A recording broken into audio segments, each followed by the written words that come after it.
Thank you, Jason, and worship team. I asked them to sing that song today, knowing I probably couldn't speak when I got up here, but if I'd only known the last time would be the last time, I would have put off all the things I had to do. I would have stayed a little longer, held on a little tighter. Now what I would give for one more day with you. In January 2020, my younger brother passed away. That wasn't right. I'm the oldest. I'm supposed to do everything first, include die. March of 2020, my daughter passed away. That ain't right, right? Parents should die before daughters do. And then January the 24th of this year, Kathy passed away.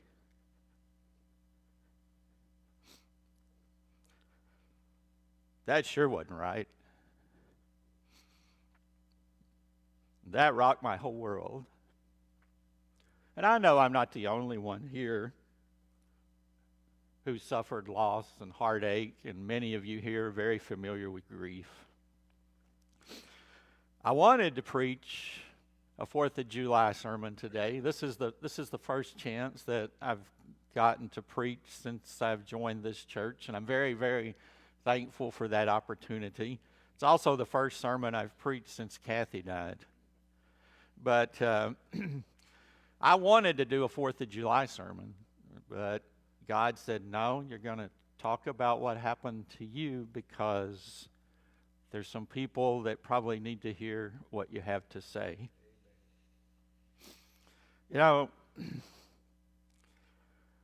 Grief is tough. And I thought I understood grief until Kathy passed away. Because that rocked my whole world. It was hard when Amber died, but, life still went on. Right? Kathy and I, we're still living. We're looking forward to retirement, got plans. But now I don't have any of that. Shock, pain, crying, anger, depression, doubting. Yeah, preachers aren't supposed to doubt, are they, Vance? No. This one did. I want to talk to you about that a little bit today. But, yeah, I think even preachers in the midst of grief can have doubts about what they believe and about what they've preached even, okay?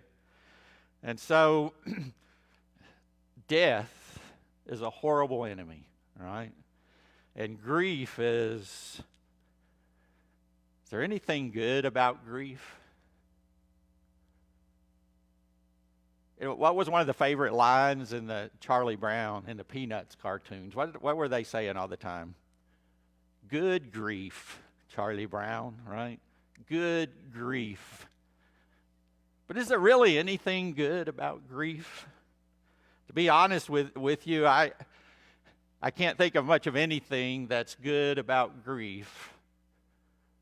Except maybe if we respond to it correctly, it'll drive us closer to God. That's about the only good thing I can find out of grief.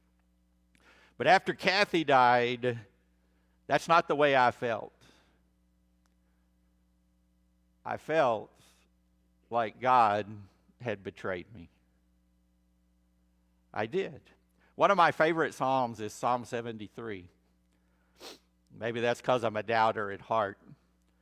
But the writer of Psalm 73, he was jealous of the wicked, all right, the ungodly, because they seemed to have it easier in life than he did, all right. And in verse 2 of Psalm 73, he said, "But as for me, my feet had almost stumbled, my steps had nearly slipped." In other words, he was about to lose it. And so was I.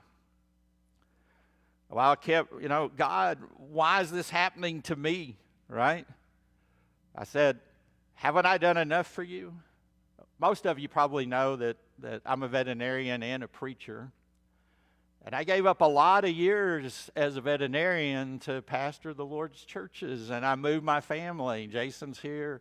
Moved my family all over. And I'm going, God, I did all of this. And this is what I get? Yeah, my feet were about to stumble. And I kind of felt like the psalmist in verse 13 of this same psalm. All in vain have I kept my heart clean and washed my hands in innocence or lived a pure life. I was going, God, is it worth it? Was this really worth it? Is this what I get? Is this my reward? You know, Peter asked Jesus that once, said, Lord, we've given up everything for you. What do we get? And Jesus said, you get life eternal, basically.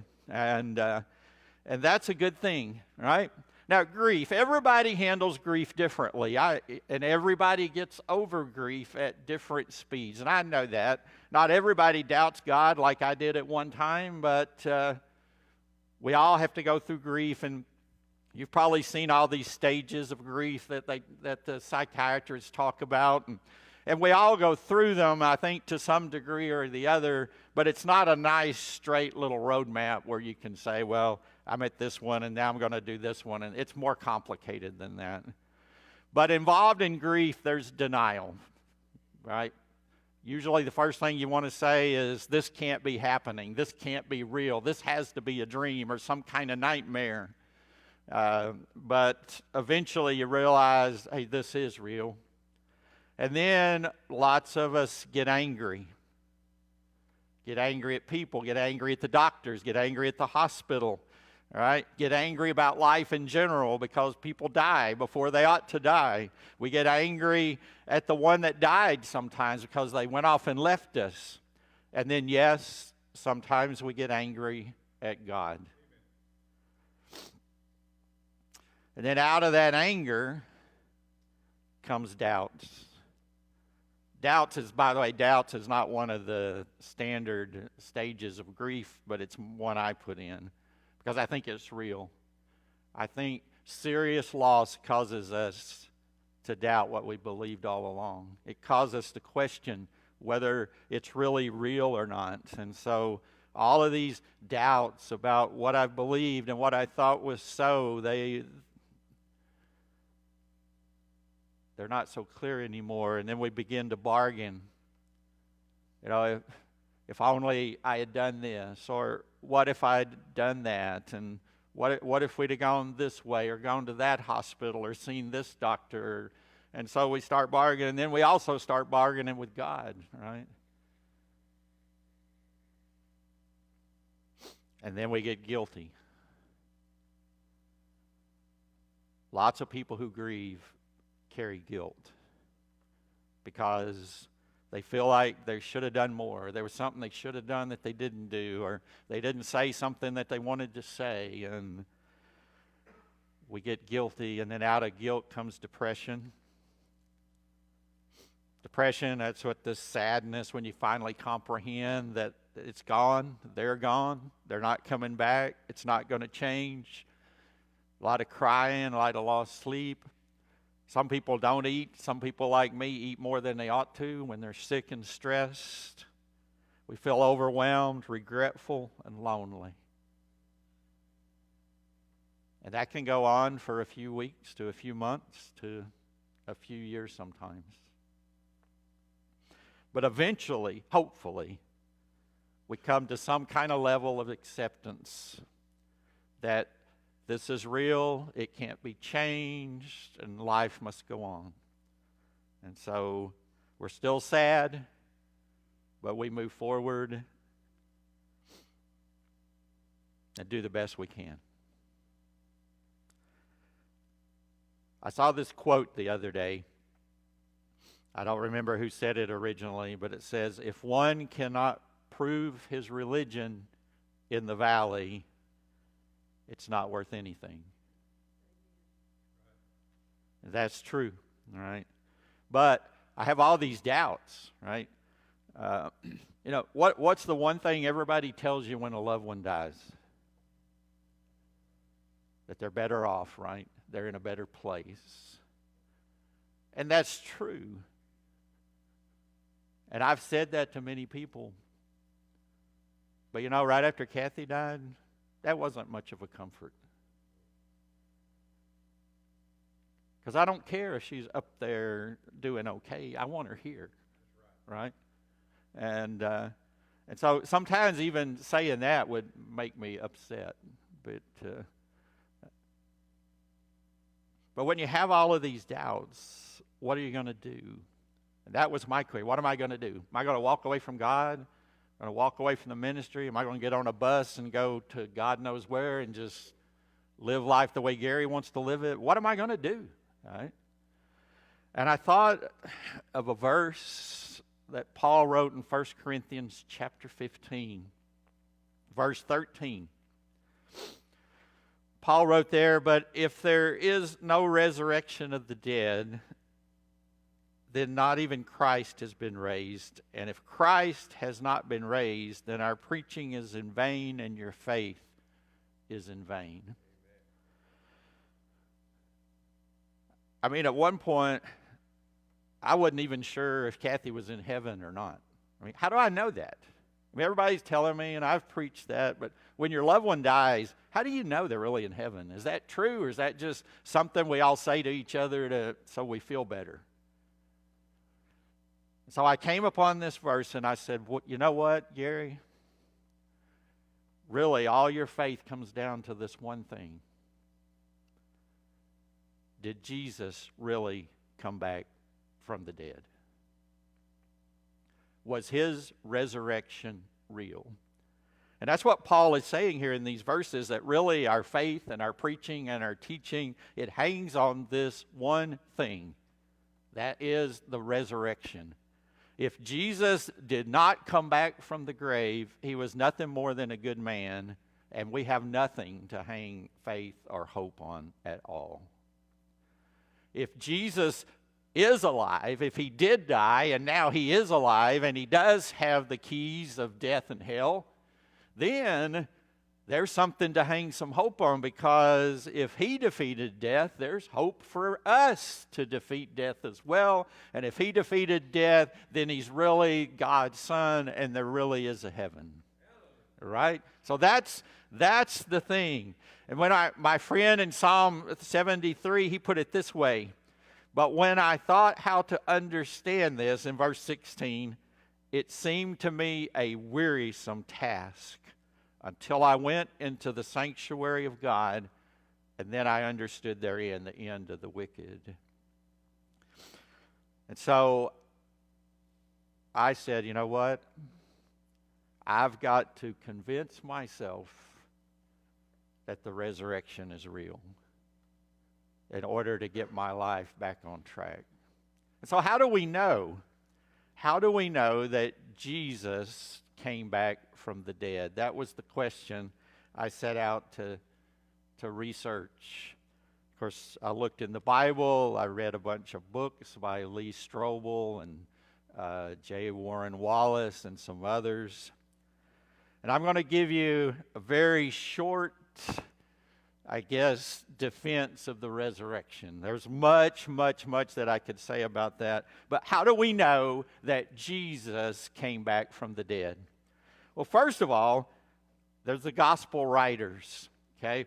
A lot of people look at the gospels and they say, well, those gospels, they can't be true because they can't even agree with each other on some of the details of things.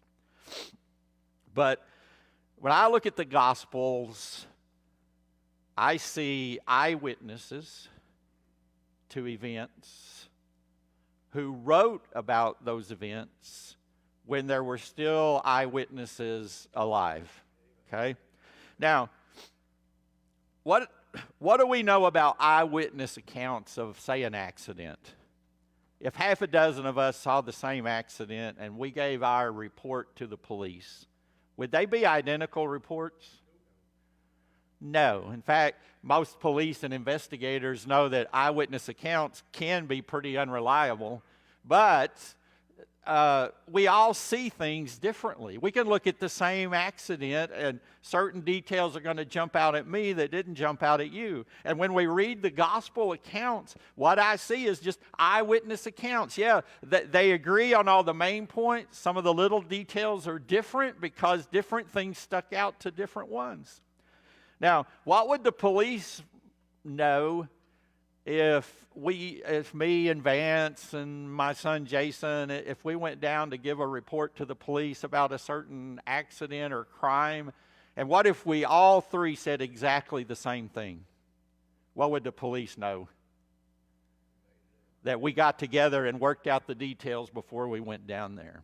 All right? See, eyewitness accounts don't always agree, and so we have the gospel writers, we have people who spoke in the book of Acts. We have Paul, we have John the Apostle. All of these different people in the Bible spoke about the resurrection. And while they were talking about and writing about the resurrection, there were other people there that lived in Jerusalem. Some of them were witnesses. Some of them knew it was true. The enemies, don't you think that the people living at the time that the New Testament was being written, don't you think if that stuff was lies, somebody would have jumped up and screamed and hollered about it? If somebody wrote a news article today and said, you know what, the moon just turned purple, well, what would we do? We would run out and look at the moon. If the moon wasn't purple, everybody in the world would be screaming and hollering, that guy lied. He doesn't know what he's talking about. The moon's not purple. The same thing would have happened when Matthew and John and others wrote about the resurrection. If they had proof that that wasn't true, they'd have jumped up and screamed and hollered about it. But there's nothing written like that at all. Another good proof for the resurrection being a true story is that women were the first to see it and to speak about it. Back in New Testament times, women were rarely called as witnesses in court, right? Because they didn't think they were that reliable. I'm sorry, I don't think that, but that's what they thought, right? And so if I was going to make up a story about Jesus coming back from the grave, see, if I was going to make that up in Roman days, I sure wouldn't have used women to start the story. I'd have got Peter and James and John. I got some of the leaders of the Jews, and I would have had them telling the story. And so it's not fake. I mean, who would have thought to use women? Well, God did. Right? And that's because this stuff's not made up. It's real. They didn't plan out a way to sell it. This is the way that it really happened. One of the biggest proofs of the resurrection is an empty tomb. You know, nobody ever found Jesus' body.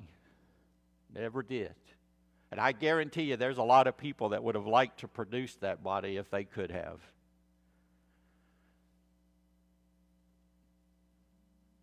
When the gospel writers described the tomb being empty, what did they also mention? Those grave clothes. Remember them? They were still there, like folded up, right? Remember that? If a grave robber took the body, would they have taken the time to unwind it? And also, you also got to remember that there were, well, in our way of speaking, there were hundreds of dollars of spices wrapped up in those grave clothes, right? Those spices were worth a lot of money. They would have taken those too. All right, so somebody didn't steal the body, all right? Another reason that I know the resurrection is true is because it's part of the whole story of the Bible. From beginning to end, there's all of this. You can see the whole Bible and the Bible is written by all these different men over thousands of years, but you can see all the stories moving to Messiah. and his coming and his dying and his resurrection. It's all part of the story, okay? Fulfillment of prophecy. And again, eyewitnesses. In the same chapter in Corinthians, Paul mentions that the resurrected Lord was seen of all these different people, of the apostles, the 12, 500 at one time. And then Paul said, last of all, I saw him too.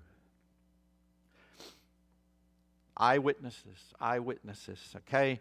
And then one other proof that I see is the disciples changed after the resurrection.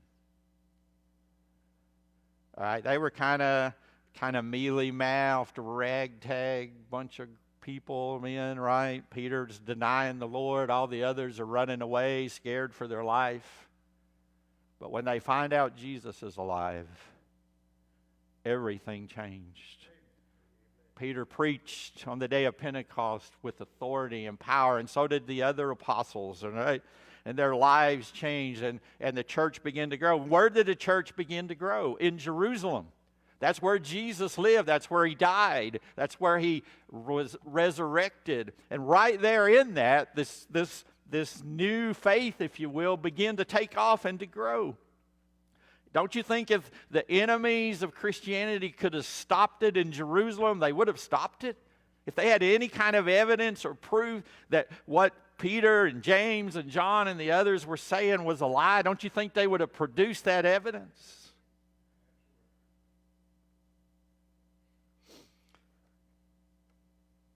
And there are many, many other arguments or evidences of the resurrection.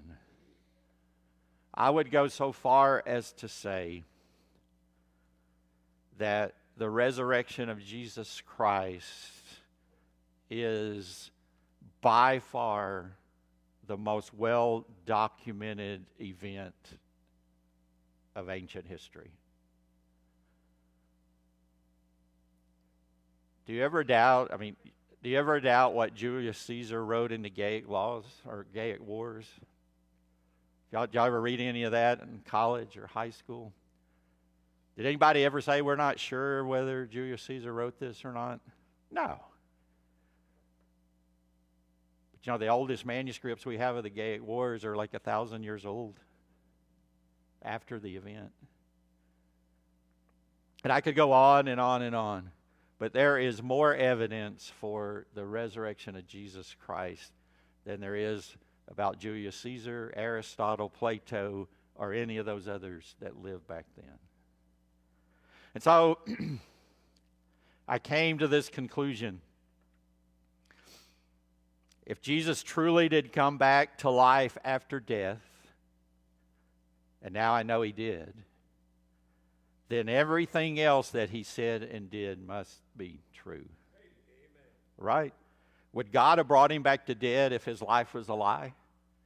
Would he brought him back from the dead if he had sinned in some way?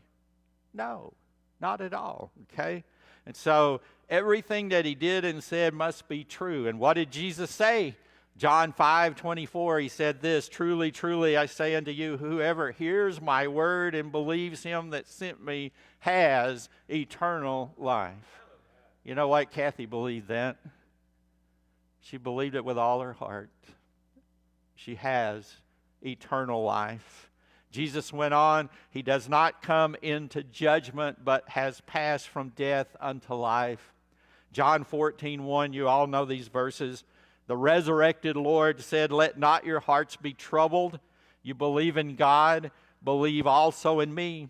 In my Father's house are many rooms. If it were not so, I would have told you. I go and prepare a place for you. And if I go and prepare a place for you, I will come again and take you to myself, that where I am, there you may be also." At Acts 1:11, and said, "Men of Galilee," the angels said, "Men of Galilee, why do you stand looking into heaven? This Jesus who was taken up from you into heaven will come in the same way as you've seen him go into heaven." He's coming back, right? coming back alive. And Paul tells us when he comes in the air, all those that have died will be with him. And those of us that are still alive will be changed and we'll all be together. That's what we have to look forward to. And how do I know that's true? Because I know that Jesus came back from the dead. Verse 27 of John 14, Jesus said, "Peace, peace I leave with you. My peace I give to you. Not as the world gives do I give to you. Let not your hearts be troubled, neither let them be afraid."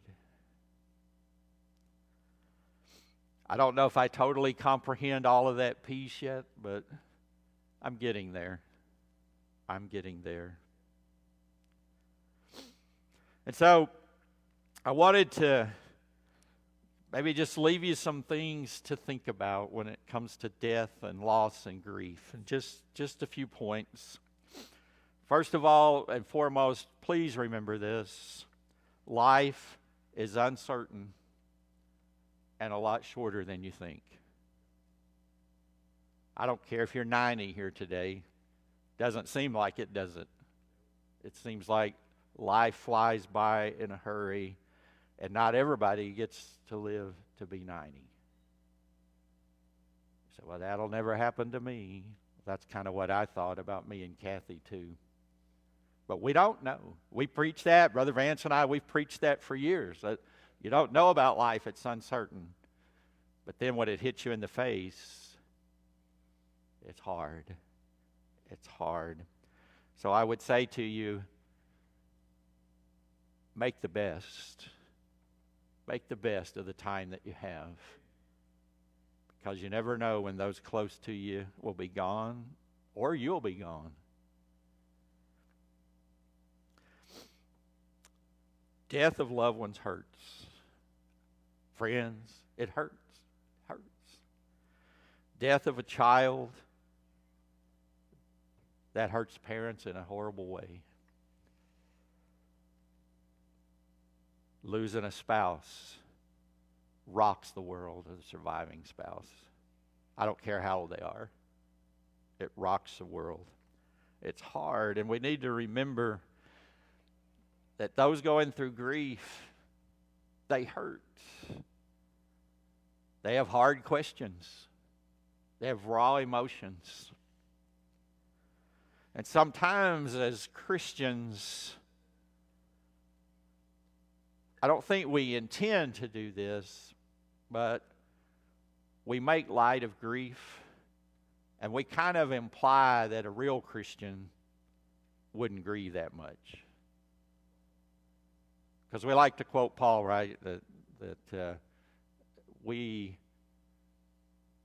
weep, but not as those who have no hope. That's true.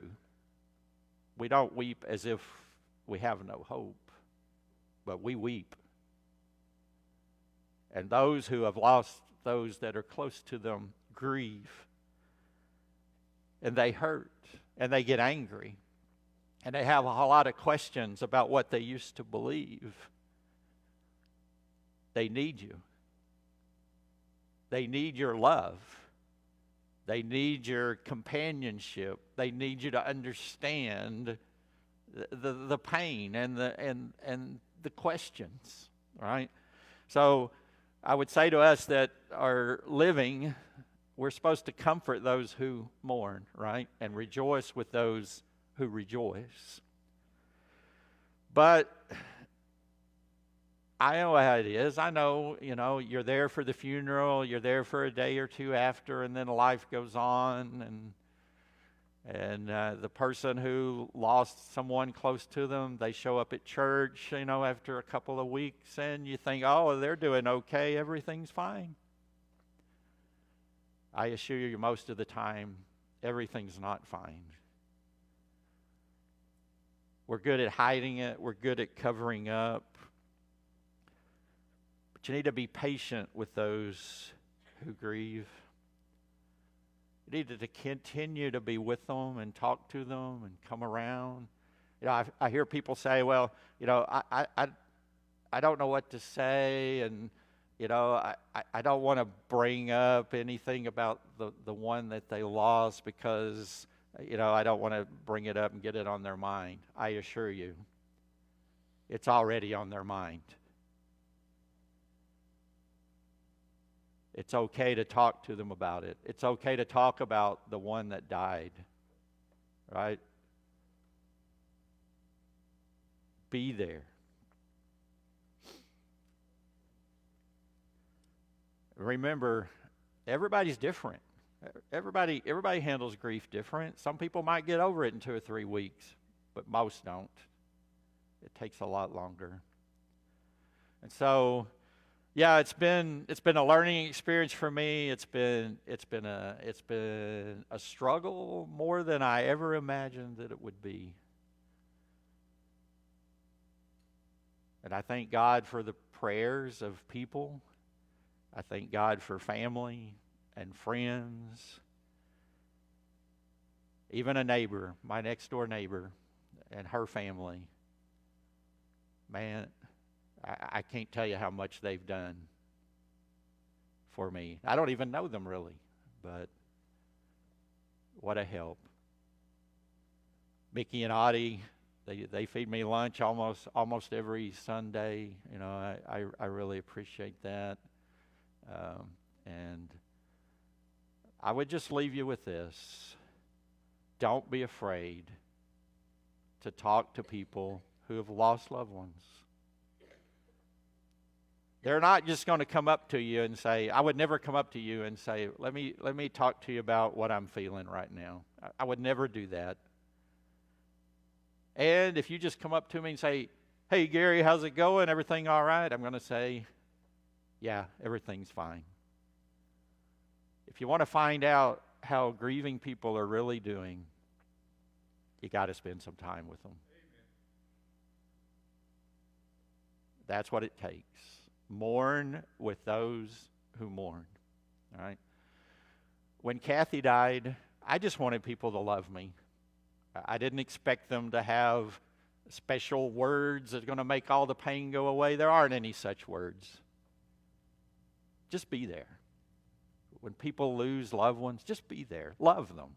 Just be there for them. That's all they need. There is hope. I can say that now. There is hope because Jesus is alive. Let me just say this too. I have my cheering section here today. I appreciate my family. I got friends. I got co-workers from work. I appreciate all of them coming. And let me say this about the 4th of July, okay? I love this country. There's no doubt about that. But this country is not my God. It will never save me. Jesus will. I love this country mainly because of the freedoms that we have in this country. And one of the most important freedoms we have is the First Amendment of the Bill of Rights, which guarantees us freedom of religion.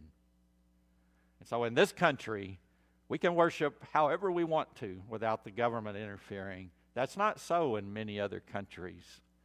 And so freedom is what this country offers. Now, Satan doesn't like that, right? He doesn't like freedom to worship, and so Satan's out to destroy this country, whether you believe it or not.